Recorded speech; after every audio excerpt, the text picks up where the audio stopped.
बिस्मिल्लाहिर्रहमानिर्रहीम। अस्सलाम वालेकुम। जी बच्चों, कैसे हैं आप लोग? अच्छा भी बच्चों, आप लोगों का जो इंग्लिश का पेपर है उसकी थोड़ी सी इन्फॉर्मेशन जो है ये आप ज़रा देख लें कि आपका जो पेपर है वो किस तरह से आना है, कौन कौन सी चीज़ें आपको तैयार करनी चाहिए और किस पैटर्न से तैयार करनी चाहिए, किस सवाल के कितने नंबर हैं। तो ये सारी चीज़ें जो हैं ये स्टाइल एक दफ़ा ज़रा देख लें ताकि आप अपने पेपर की बेहतर तैयारी कर सकें। सो देखें, पहला जो क्वेश्चन है वो एमसीक्यूज़ का आना है। 20 नंबर के एमसीक्यूज़ आपके होने हैं।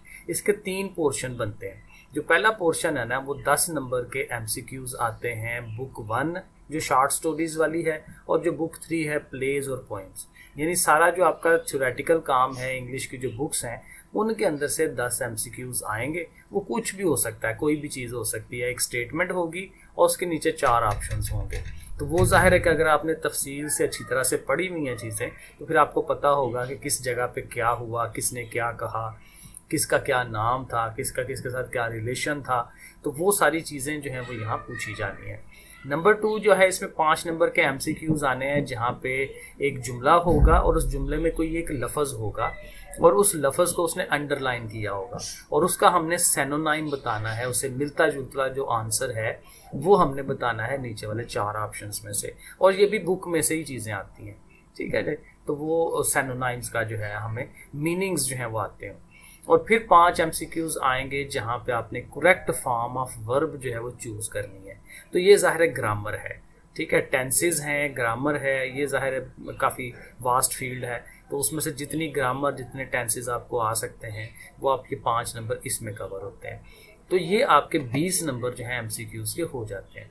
फिर जो आपका सब्जेक्टिव पेपर है उसमें सेक्शन बने होते हैं। सेक्शन 1 है जिसमें शॉर्ट क्वेश्चन है सारे। तो क्वेश्चन नंबर 1 तो हो गया ना एमसीक्यूज का। क्वेश्चन नंबर 2 जो है वो शॉर्ट क्वेश्चंस का है।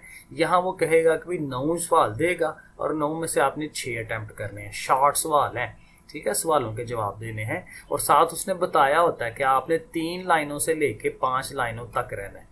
यानी 5 लाइनों से बड़ा आंसर नहीं आपका होना चाहिए और 3 से छोटा नहीं होना चाहिए। 3 से छोटा तो 1-2 लाइन में तो नहीं ना आंसर होगा। तो कम से कम 3 लाइनों से लेके 5 तक आपने उसका आंसर देना है। ठीक है, कंसाइस रहना है, ज़्यादा लेंथी नहीं करना। और ये कहाँ से आएगा जी? बुक 1 की जो शॉर्ट स्टोरीज़ हैं उधर से आएगा। यानी 12 नंबर आपके बनने हैं बुक 1 की जो शॉर्ट स्टोरीज़ हैं वहाँ से जो सवाल आने हैं, नॉर्मा वगैरह और दूसरे। और क्वेश्चन नंबर जो 3 है वहाँ पे वो थोड़ा सा कम करेगा, 8 क्वेश्चन देगा और 8 में से आपने 5 अटैम्प्ट करने हैं। शॉर्ट क्वेश्चन है, वही 3 to 5 लाइंस लिखनी है। और ये बुक 3 का जो प्लेज वाला पार्ट है उसमें से आने हैं। तो 10 नंबर ये बन जाने हैं। फिर क्वेश्चन नंबर 4 है, यहाँ पे 6 आएंगे शॉर्ट क्वेश्चन, उनमें से आपने 4 अटैम्प्ट करने हैं। तो 2 की गुंजाइश है। ठीक है, यहाँ पे भी सारा सिलसिला वही है। और ये भी बुक 3 की जो पोएम्स हैं, पोएम्स में से ये वाला काम आना है। तो ये 8 नंबर आपके ये बनते हैं। तो ये तकरीबन ये 30 नंबर आपके शॉर्ट क्वेश्चंस के ही बन जाते हैं। सेक्शन नंबर जो 2 है वहाँ पे क्या आएगा जी? एक लेटर लिखने के लिए आएगा या एक एप्लीकेशन लिखने की आएगी। ये क्वेश्चन नंबर 5 है और ये 10 नंबर का है। और मोस्टली लेटर को जो है वो रेडी किया जाता है, क्योंकि आपको पता है लेटर का एक ऊपर वाला पोर्शन, नीचे वाला पोर्शन और बीच में 1-2 लाइन जो है वो वैसे ही बंदा ऐसे ही याद कर लेता है कि जो हर लेटर के अंदर जो है बंदा लिख सकता है। ठीक है, तो वो इसमें कवर होता है। तो लेटर में ज़्यादा नंबर आने के चांसेस होते हैं। तो मैं तो यही कहूँगा कि आप लेटर को ज़्यादा तैयार करें। ठीक है, एप्लीकेशन को रहने दें, लेटर्स रेडी कर लें। क्वेश्चन नंबर जो 6 होगा उसमें स्टोरी लिखने के लिए आएगी। कहानी लिखनी है, लेकिन यहाँ पे 2 स्टोरीज़ का वो दे देगा और उन 2 में से आपने चूज़ कर लेना है कि कोई एक स्टोरी आपने लिख लेनी है। तो ये भी 10 नंबर की है। फिर क्वेश्चन नंबर जो 7 है ना, उसके 3 पार्ट्स होने हैं। 5-5 नंबर के पार्ट्स बनने हैं। 15 नंबर का ये सवाल है। तो ए पार्ट में क्या होना है? Explain these lines from a poem with reference to the context. यानी वो जो नज़में हैं, पोएम्स हैं, उनमें से 2, 3, 4 लाइनें आपको वो दे देगा।